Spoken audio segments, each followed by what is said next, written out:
You're listening to the SKYLIT Books podcast. We're an independent, general interest bookstore putting great reads in the hands of people in the Los Feliz neighborhood of Los Angeles. Hosted by resident Skylighters, we're here to bring you new and exciting author conversations, group reads, and bookseller chats. Happy listening. Hello, everyone. Thank you for popping on over here to this Zoom webinar to join us. Thank you, everyone, so much for traveling through time and space from multiple platforms to join us here. We are so happy to have you in any space to celebrate Codjoe's BLUEST NUDE, her newest collection from Milkweed. And she'll be in conversation with Aleshea Harris and Ashaki M. Jackson. Now, you have spent so much time watching me fumble through the internet, so I'm going to introduce you formally to our guests, and then we will go ahead and get started because we've got some lovely reading and conversation for you this evening. Codjoe is the author of BLUEST NUDE and Blood of the Air, winner of the Drinking Gourd Chapbook Poetry Prize. She has been awarded support from Cave Canem, Robert Rauschenberg, and Saltonstall Foundations, as well as from Callaloo Creative Writing Workshop, Hawthornden, Hedgebrook, Yaddo, and McDowell. Her recent poems have appeared in The Atlantic, The Nation, the Best American Poetry Series, and elsewhere. Among other honors, Codjoe has received fellowships from the Rona Jaffe Foundation, the National Endowment for the Arts, the New York State Council New York Foundation of the Arts, and the Jerome Foundation. Aleshea Harris's Is God Is, directed by Tybee Mager at Soho Rep Ola Ingse at the Royal Court, won the Relentless Award, an Obie Award for Playwriting, and the Helen Merrill Playwriting Award. What to Send Up When It Goes Down, directed by Whitney White at the Movement Theater Company, was featured in American Theater Magazine and received a special commendation from the Blackburn Prize. The play was subsequently remounted at Woolly Mammoth, Art BAM, and Playwrights Horizons. Her newest play, On Sugarland, directed by Whitney White, premiered at New York Theater Workshop in 2022. She's won the Wyndham Campbell Literary Prize, Mimi Steinberg Playwriting Award, Hermitage Greenfield Prize, Horton Foote Playwriting Award, Arts and Letters Award in Literature from the American Academy of Arts and Letters, and Harris is a two-time McDowell Fellow and has enjoyed residencies at the Hermitage Artist Retreat, Hedgebrook, and DeGerassi. Ashaki M. Jackson, PhD, is a social psychologist, program evaluator, and poet. Her work has appeared in Cura, a literary magazine of art and action, Pluck, Journal of Affirmation Arts and Culture, Midnight Breakfast, McSweeney's, and Prairie Schooner, among other journals and anthologies. The author of 2 chapter-length books, Surveillance and Language Lesson, Jackson is also publisher at the Offing Magazine of Art and Literature. She earned her MFA in poetry from Antioch University, Los Angeles, and her doctorate in social psychology from Claremont Graduate University. She lives in Los Angeles. Thank you all so much for joining us. We are so happy to have you here. Thank you. Thank you, Nat. Thank you for having us. SKYLIT. Wow. We're here. Yeah. Hello. Success. I didn't even get to talk to y'all yet. I know. So maybe we just, take a breath and get here. I'll do that.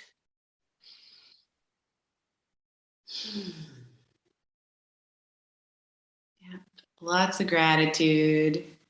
Aleshea, Ashaki, thank you for spending this time together tonight, but also the time you spent in preparation for tonight.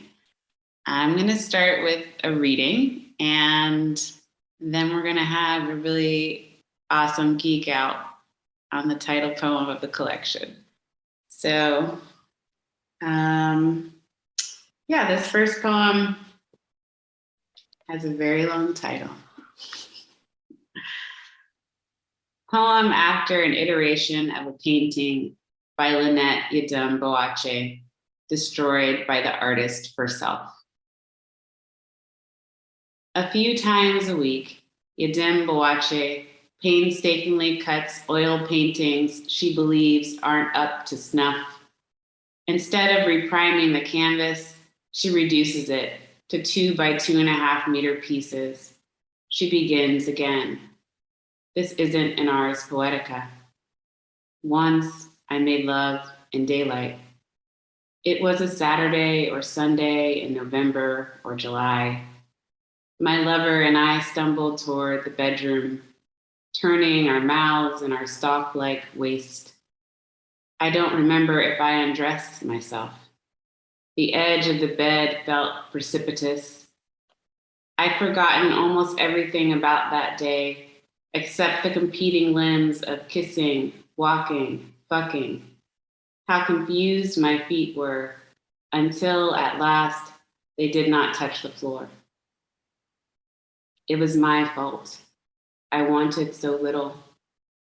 This is not a love poem, not a catalog of attempts. Yadem Boache doesn't set her figures in time or place. They are composites of photographs, magazine cutouts, and the occasional life drawing. She doesn't call them portraits. When she scissors her failures into unmendable bits, she aims to deter scavengers and thieves. In the room where I write this, my hands smell like ginger gold apples. For hours, I've been looking out the window, staring into the hallway we took to my bedroom. I know the sky is a blue wall. I know the walls were sky blue. Memory paints them yellow. I'll keep this revision. The rest I've thrown away.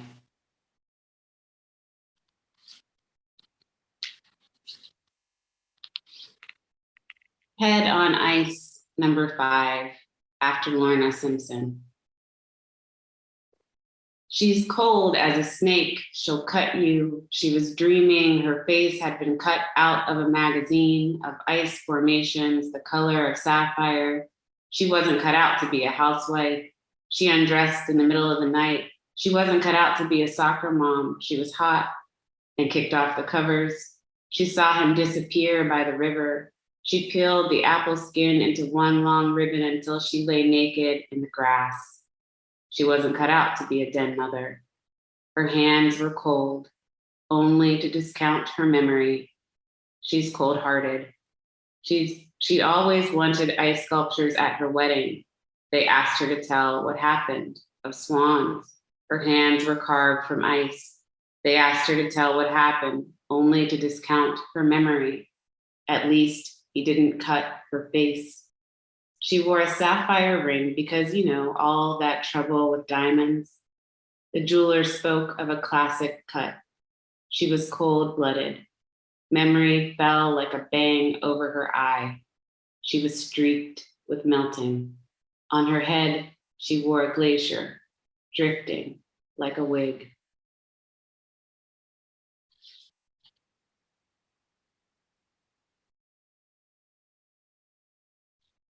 Labor, Manhattan, New York. The Upper West Side brims with Black women heaving bugaboo strollers as if maneuvering horseless plows. I'm walking up Broadway with a white friend whose mother's food stamps we used as kids to buy sour straws, barbecue chips, and frosted pints of Cherry Garcia. While we zigzag between pedestrians, she argues that there may be as many white working class nannies steering double wide strollers as Black. It's hard to tell, she insists, whether the white women caring for white babies are laborers or mothers. I know we use the same word to describe work and the work of giving birth. Still, I'm tempted to call her bluff.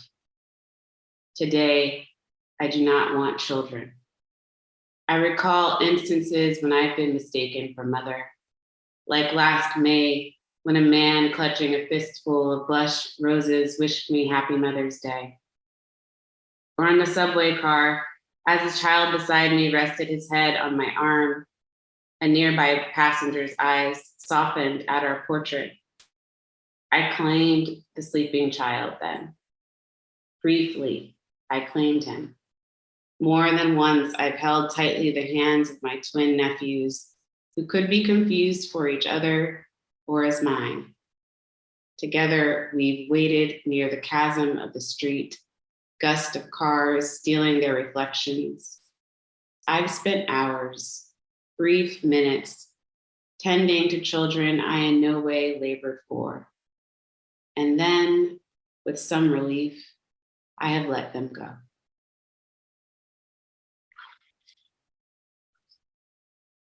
And this is the last poem I'll read before we get into a conversation. A family woven like night through trees. The man asks, "Do you have a family?" My thinking brushes the air between us like a wet mark stains white paper. My mother's mother, dead 22 years, a stone house, the ants I've killed. Robin, who, when someone hurls toward me a small cruelty, cries. Memphis in August, my twin brother crunching ice. All the cousins I've made, walking amongst cedar trees. New Yorkers on New Year's Day or on the first day of spring. Not children I've birthed, but dead leaves raked into prickly hills made messy with our falling. Artists skinny dipping in the ocean at night. It was family that surged and fell away. But the ties my grandfather wore on Sundays are kite tails in my closet. The mums my mother planted are tiny, decadent flames. Family returns like a sun, the way a wave is always and never the same. For once, it is not about the body. I listened as my friend's urge to kill herself grew clamorous as a field of bells. She stank of it. Her voice reeked, streaked with ringing. And as if she were wreathed in baby's breath, cloaked in a robe of dianthus, as if she'd been washed by a river stripped of silt and mud, I drew her close, inhaled her musk, and brought her brow to mine. I mean to say, her blood was mine. Thank you.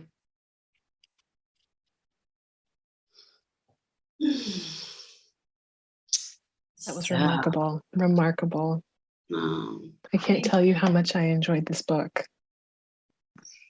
And it's difficult to put into words, which I have tried. I'm just jumping in right now. Do it. As part of the All Things Patreon perks, because we have a lot of individual donors that keep us afloat, we make recommendations. We tell people what we're reading, what we're listening to, because we always want them to be surrounded by art.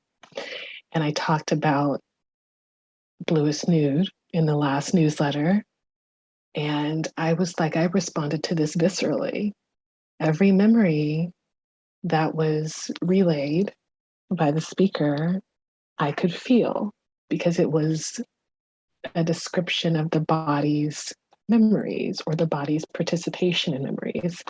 And I said, I'm going to keep coming back to this book over and over again because of where the work stokes the memories in my body. And so I was really just moved by the way that this book permeated how I felt. These are not my memories, but can I feel them in my breast, in my arm, and holding my face? Yeah. So congratulations on a beautifully written collection that I physically feel. Thank you, Ashaki. Oh. And it's also very good to see your face. How many years has it been? Oh no. It's been so long. It's been so long. I can do better. I just want to say again, thank you so much to both of you. You both are so incredible. Ashaki, I can just picture like in a leather coat, like definitely a cool like LA girl in I try. outside Okay. of Pittsburgh, where we met at Comic Con during a retreat. And Aleshea and I met during a residency and just like fell in love with one another and go to theater together and celebrate one another. And I just really, both of you were so generous with your yeses. So thank you for being here. We are going to get to hear some of your work. And let's just go with the poem. So we're going to do a kind of close, engaged reading with the title poem, Bluest Nude, and you'll hear from Ashaki and Aleshea. You'll hear their work, you'll hear some of the questions they're going to pose for us to discuss, and that's how we'll spend the majority of our time together. So thanks. Exciting, exciting. So I think the plan is that I'm going to read the first two stanzas of Bluest Nude, and then Yeah, Aleshea is going to read the second two. Okay, I got you. Bluest Nude. 1. When my mother was pregnant, she drove every night to the Gulf of Mexico. Leaving her keys and a towel on the shore, she waded into the surf. Floating naked on her back, turquoise waves hemming her ears, she allowed the water to do the carrying. It isn't true. My mother lived hours inland, and her doctor prescribed bed rest. I want her to be weightless, belly up and moonlit, or filling a bathtub with hot water and stepping gingerly so as not to slip, easing herself into the cramped tub, rimmed with dirt from her husband and son, soaking for as many minutes as she could, savoring the water as it turned cold. 2. In the news, there was another incident. If I described how the officer treated the young woman's body, I am also describing the color of her body. Let me refuse simile. I do not wish to write it. So I will pause there and I will read one of my poems in response to those first two stanzas, if that's okay. Okay. I am choosing to read a poem, an ekphrastic poem, named after a wartime photo. And that photo is titled, The Body of an American Paratrooper Killed in Action in the Jungle near the Cambodian border is raised up to an evacuation helicopter by Henri Way. This is a black and white photo. This body, a question and broken compass, north pointing or ascending and bruised like a savior. The body is dead, fully clothed and suspended in a truthful place. When I say truthful, I mean honest as skin, a loose tongue. I'm saying obvious. The body hides nothing but prayer and low tide, retreating all its breathless melody. Now stiff, slow in its arch, I swear he is a black-necked stork cascading. Sure, his mother will open her wail, mouth brimming his iridescent plumage. Her body too, passing through surrender.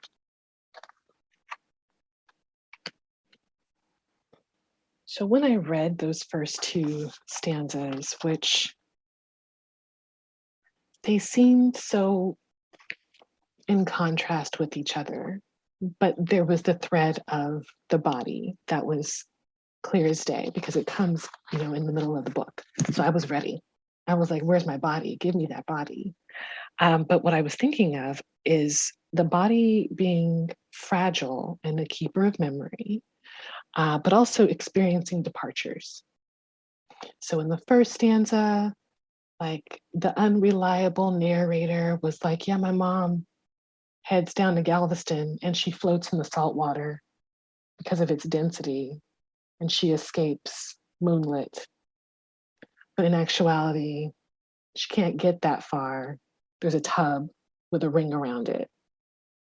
And then the second stanza, we have a different type of departure, which is much more violent and out of the speaker's control and out of the actor's control. Like another incident happened, police brutality, or someone was taken from us quickly, and I can't help but to think about how close that character is to me or that person is to me. So I'm really interested in, you know, in addition to that unreliable narrator who's like, no, it didn't happen like that, or maybe it did happen like that. I'm interested in the body holding memory, the body being the most honest vessel of memory. You talk about, there's one poem where there's Eve in the garden, leaving the garden, and there was a missing breast. And there was such like this tenderness and wanting to recognize that absence, but also to be touched and recognized as whole. There's a poem about learning how to take a bath with your cousins before you knew the difference between bodies. Like the body is really doing a lot of remembering here. And I want to hear more from the both of you all about how that worked in the book. And if that's true for you, what does the body remember or does not remember? Thank you. Wow. Do you want to say something, Aleshea? Oh, well, I feel like I should say something. I am grateful to be here, of course, and just so enamored. Thank you for the invitation to celebrate this work. Thank you, Ashaki, for that beautiful reflection. I too think a great deal about the visceral space, just in my life and certainly in my work. And so to be provoked into thinking deeply about the collective experiences of women in their bodies, of Black folks in their bodies, of Black mothers in their bodies is a tremendous gift. I heard someone say once that it is an illusion that we're not connected. And just that he flipped it that way, that he said it's an illusion that we're not connected, was so powerful to me. And this work really reminds me of this idea that we are, and that, you know, in my practice anyway, it's quite a solitary practice, and you all, it may be for you in some ways. We have to go away alone and write, and it's easy to forget my body, and certainly easy to forget the bodies of others and what my body is carrying and what I'm able to conjure because of her and what I can't get past because of her. So these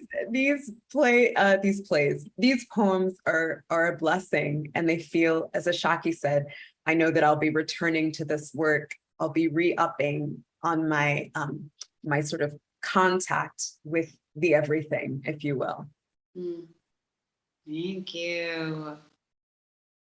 Yeah, I think that word remembering is so powerful and useful. I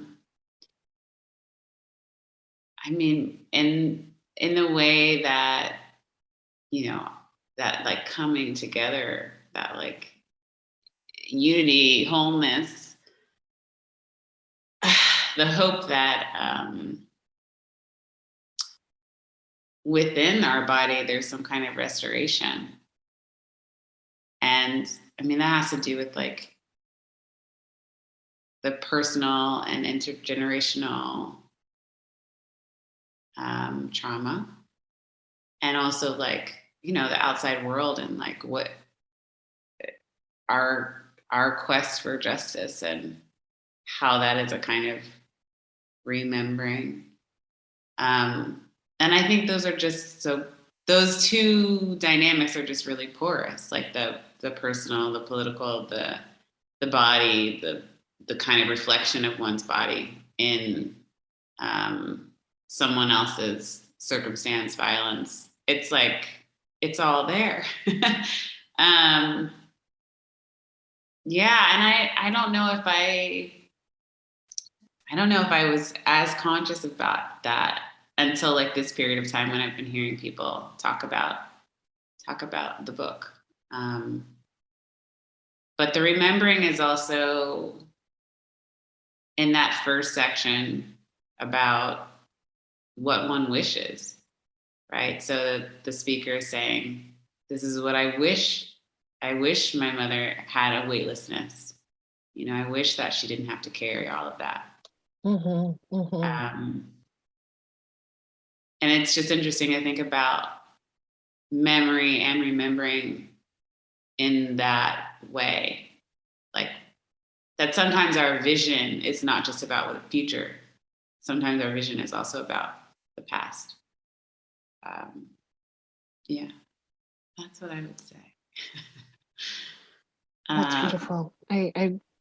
You give me clarity when you talk about, you know, what you wanted for mother versus what she just had.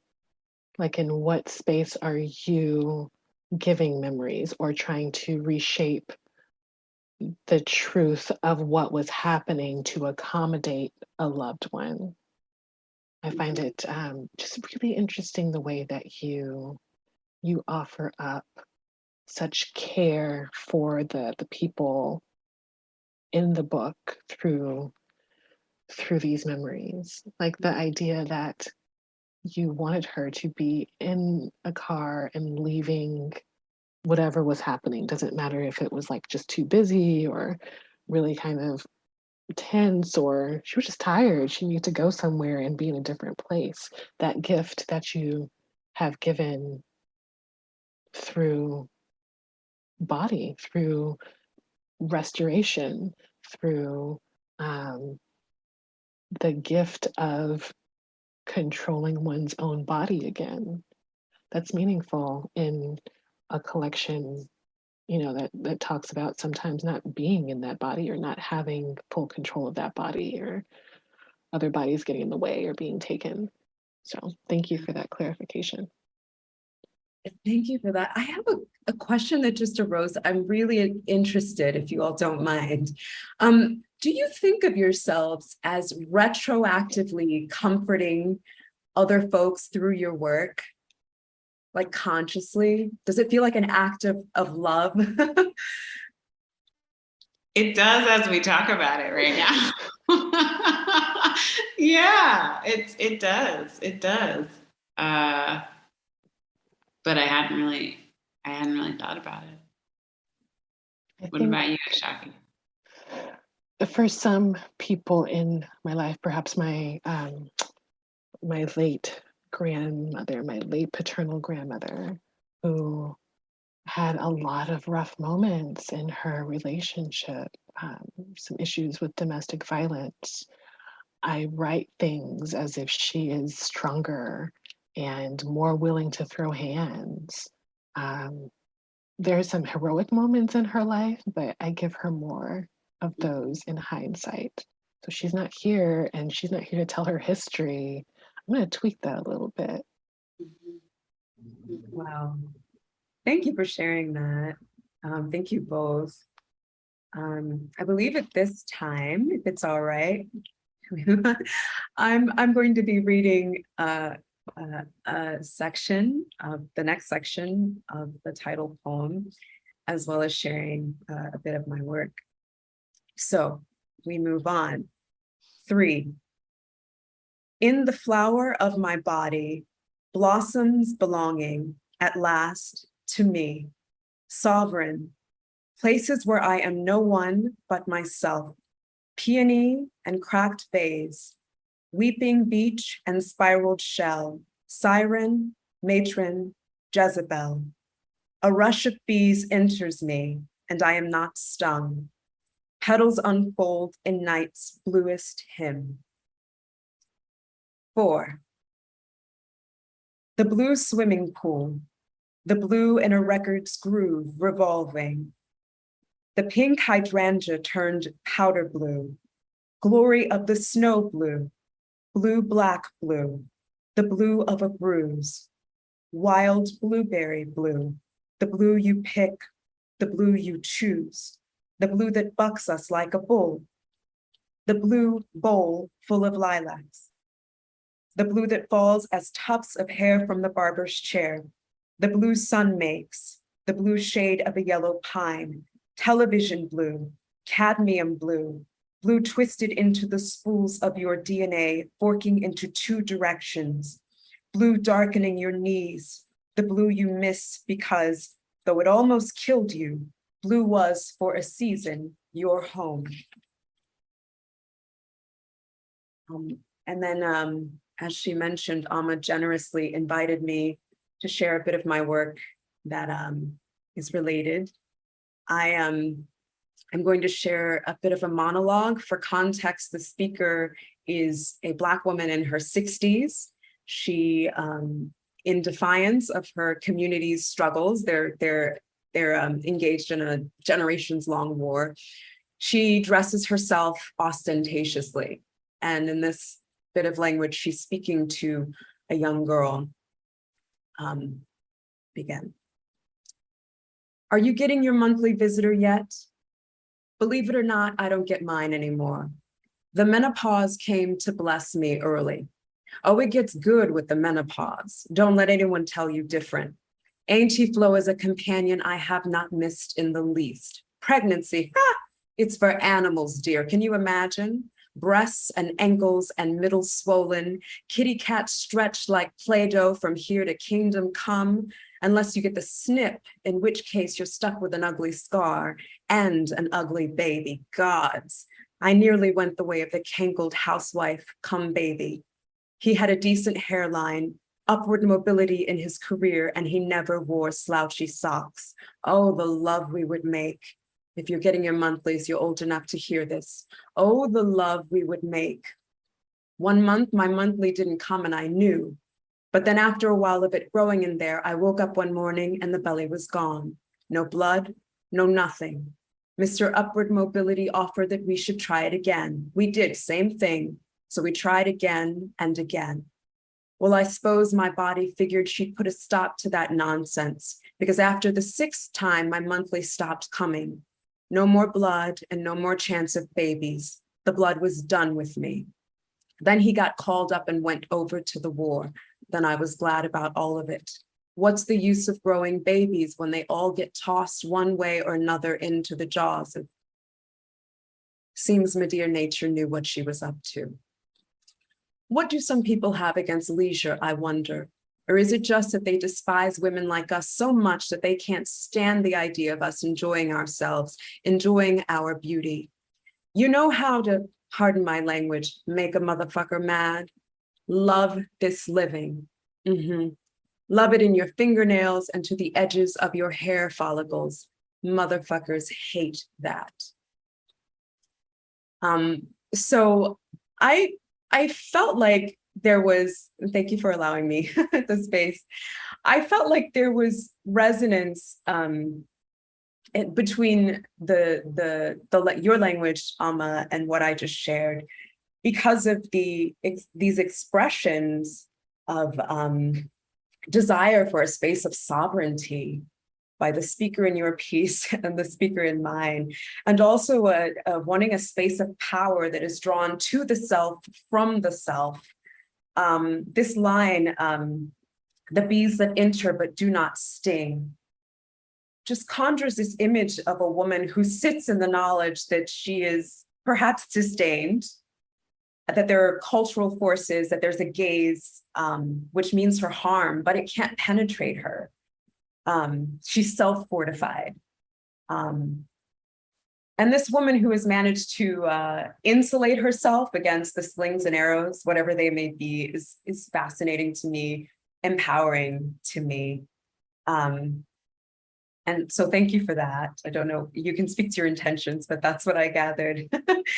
And I wonder, for both of you, what you might care to share about what it means to carry bees without being stung. Ashaki, do you have something yet? My reading yields two interpretations. One as a flower, because this is a stanza that honors blooming, blossoming petals and whatnot, is that I'm highly desired. Haha, that's on record, my bad. The speaker is highly desired. Sorry, everybody. Professional. So when the bees are swarming and they're entering the space, they are collecting the pollen, they are falling asleep, pollen drunk, little legs in the air. It's a joyful space for them because the speaker is delicious.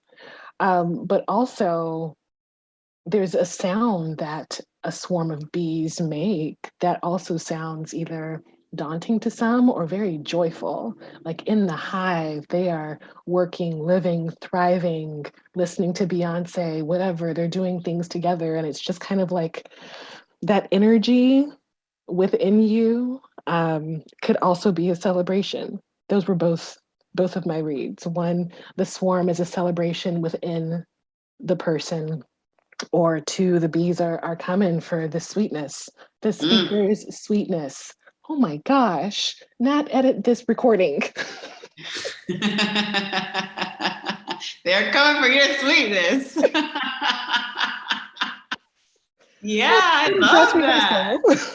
Of course, I mean, it's like, I feel like I'm just learning, listening to you all. So I think this idea of it, the bees being, I guess, like a kind of natural relationship between the flower and the bee. Like a flower is not going to be stung, right? That's what I just thought about listening to you. Like, wow. Yeah. Yeah, because that's not even a part of the kind of context of that relationship. The flower, it's an impossibility. And then I was thinking also just about like a skill set. So what does it mean to carry bees? Like in the language of Aleshea, like to be trained enough to carry the bees without being stung. Mm. But I think it probably means a lot of things. All right, let's move on. So, we'll see if we'll get to the end, but we're going to keep pushing. So I'll read section 5, which is concise.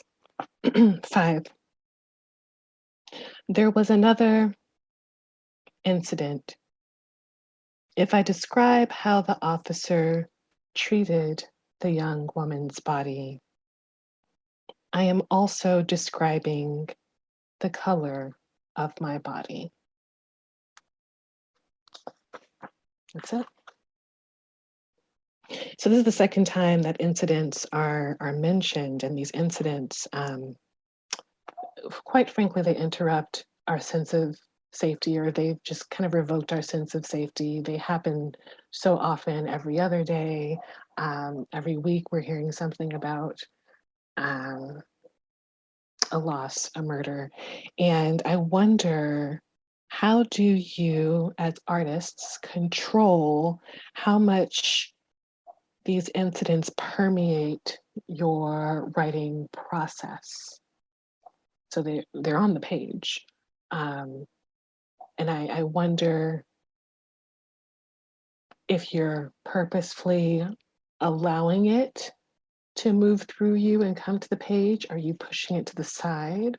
Are you using it strategically? What are your decisions around engaging these incidents that come again and again and again? Such a good question. I feel like Aleshea has a great answer because Aleshea made an amazing piece of art that, I mean, singular in its intention and scope, what to send up when it goes down. Do you want to talk about that a little? Sure. Thank you for that question, Ashaki, and thank you for bringing what to send up when it goes down into the space. It's a ritual that's a ritual response to anti-Blackness that's participatory. I think in that sense, I absolutely brought all of my rage into my writing, all of my queries, all of my desires for a no gaslighting space, and my desire to be with other Black folks. I remember I was writing I lived up in Castaic, which I know Ashaki will know that is. It's north of Valencia here in LA area. And I just needed people with me, and I needed other people to look at me and say, you're not losing your mind, you're not imagining this. And so the writing of that piece in particular, I very much allowed myself to think deeply about every aspect of encountering the images, the news reports, et cetera, related to these incidents. It really depends on the work. Sometimes I try to turn it down because I don't want to live in a reactive space, a reactionary space, and I don't want it to win and to control me. But it really depends. What about for you, Emma? Yeah, I think I've certainly, I think maybe what's most useful to point out is that struggle that you mentioned. And I don't know, I think there's something about me as a writer that oftentimes, I guess, just refuses, which is a little different than in my like my own response as a person and what I do in my own life. Like, I just feel like there's something about the attention, which you're describing as winning, that I just refuse. Which is, yeah, I don't know. It's something, I think it's similar when it comes to like violence against women. And you can see that in the longer poem she said in the book. Like, there's just not gonna be the front, like straight ahead, pour it all into this piece of art. There's something about it that's gonna be sideways or unsaid or, yeah, directed differently. So yeah, that's what I would say. I guess I also, in some ways that's like analogous to like how social change work happens, meaning we need a spectrum of activities, right? Like, we need all of it. We need artists who are like gonna show up. We need people who are gonna show up, again and again and again. And we also need a quiet or need to rest or need to turn our attention somewhere else. Like, it's, so I guess it's maybe about feeling like you have the right to do anything. That is the most important thing, because when I think about my experience of your work and that ritual, Aleshea, it was a place for me to put things that I can't do every day. I can't do that kind of grief every day. I can't do that kind of rage every day. I can't. None of us can. But it was like this vessel to be in community and to process some of that. So yeah, we need it for sure. Oh, wonderful. Yeah, thank you for sharing that. And really thank you for that question, Ashaki. I think I want to make sure that we get through the last section, which I meant to read. So I will proceed. 6. Then the last piece, a solemn veil lifted and tossed to the floor. I know the history of my body is a pair of hacked off hands playing the piano. Day after day in the artist's studio, I smell the melon's ripe decay. I draw a second body, then a third, and so on. My bodies reveal nothing and conceal nothing. Pin-up beauty, runaway, Venus of the circus act, night walker, wet nurse, odalisque, reclining nude. The women are me and are not only me. Ours are the only eyes. We construct our seeing as clay or wood into figurines of air. We perceive their shapes and uses just as wind is seen by watching leaves. These are the paintings I make of myself. Art is drawn on the cave of my body. There are as many walls inside me as there are bones at the bottom of the sea. It matters little how small I am in the pool of another's eye. It's awe or indifference I crave. I want to be seen clearly or not at all. The moon is an eye flung open, useless without a pupil. It soothes me, this not seeing. Painters have gone blind staring at the sun. At the center of a hurricane is an eye, in the midst of which one believes the storm is over. A woman's face can break, fall as quickly as night. Sometimes when I cry, all of the eyes which are mine, painted, sketched, photographed, begin to shed blue tears. I catch them in my hands or with pots and pans, or let them fall as drifts of snow. I eat them by the fistful. When you look at me in our most intimate exchanges, you drape my nakedness in a fabric I neither sewed nor bought. You pin my beauty with a tack against the wall, or me against a four-poster bed, thighs splayed, nipples spilling spoiled milk. In every light, the fact of history strips me blue. These are the conditions.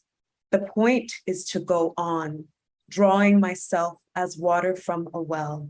I can no longer believe in an innocence that was never mine. It is impossible to draw a self-portrait without the other women figured onto my flesh like barnacles fixed to a gray whale. I am rough to touch. I am the yellow song of a blue pain. The women and I walk a tightrope of night.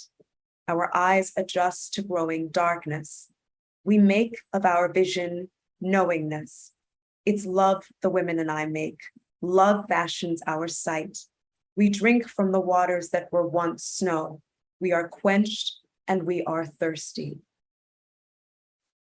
Wow, that is quite a bit of extraordinary language and imagery and conjuration to sit with for just a moment. I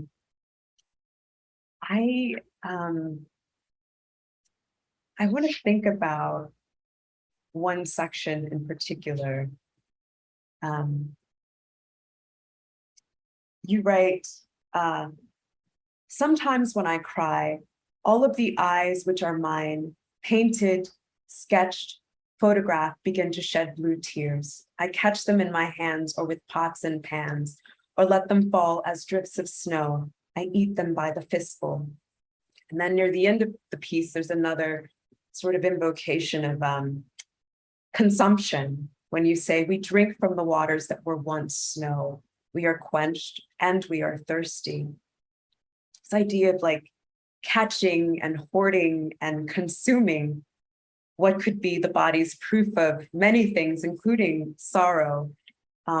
It feels like allowing a kind of blueness to be generative, to be fuel, to be propulsive, a space of fecundity, which brings to mind something I heard recently on a podcast about hopelessness, where the poet facilitator Beo Akomolafe asserts many things, including that the invitation of hopelessness is to, quote, re-enchant our relationship with the world, to bring us back into relationship with the manifold.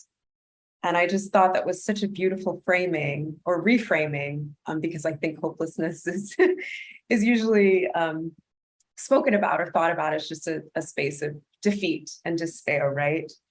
So engaging with your work has done this for me. It has re-enchanted my relationship to the manifold, and as I said earlier, to the collective, to the everything.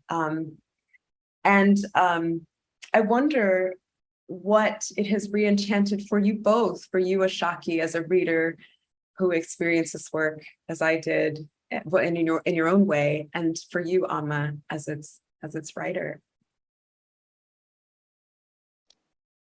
I will offer that after reading this book, I am leaning more towards vulnerability in my own writing. Like the way that the content was handled by putting the self first, by putting the wound first, the injury first, the uncomfortable memories first, made me feel more engaged in the work, and also made me feel like I was in the work. Not that you were speaking of me, but that I could relate to all things. And like a song that I've never heard, I can anticipate the chorus because you put those things first. Talking about the thread again, or the tendons or the sinews of emotion, sadness, revelation, like those pieces are what keep me attached here. And I'm just so delighted with the work. I want to see what I can do. And I haven't told you about my schedule lately. Like writing is not something that comes very easily to me, but I read this book and I was like, oh, I'm about to tear up a page. So that was my re-enchantment. Thank you for this vitamin that's now going to solve all my writing problems. Yeah. I love it. Thank you. And thank you for that good question. I guess I think I'm more gonna gush about just the experience of having a book to share with people, which I just feel like best kept secret. Literally all my friends are writers, but no one really talks about how incredible it is to have like just a reader at a time kind of experience something that you've crafted. And I feel re-enchanted with just connection. Yeah, connection and joy. So, I mean, and included in that is just the honor I feel that you all spent this time, and the kind of intimacy and exchange that I feel like we've been able to have, which is like, you know, selfishly just feels like for me, I got to see people who I care about and talk about things that are important to us. So thank you so much for being here and for your reading and for your sharing and for your work, and for being on the planet. And thank you to SKYLIT Books for hosting us, and Nat for being a complete wizard, and getting us over here to a platform that worked. Good job, Nat. Good save. Yeah. We made it. All right. So I guess I'm going to say goodnight then. Y'all want to say bye? I think so. Bye, everybody. Thank you for your time. And go get this book on the real. This is what it looks like. Well, this is what it looks like with Post-its and writing in it and a broken spine. Go read this book. Definitely. Thank you. Bye, everybody. Thanks for coming. Y'all are beautiful. Bye. Bye. Thank you for listening to the Skylight Books podcast series. Please don't forget to visit our website at skylightbooks.com and make sure to follow us on Twitter and Instagram. Also, don't forget to subscribe to this podcast for more author talks and bookseller conversations. You can find us on Podbean, iTunes, and Spotify. Stay safe and healthy, and we hope to see you back in our store soon.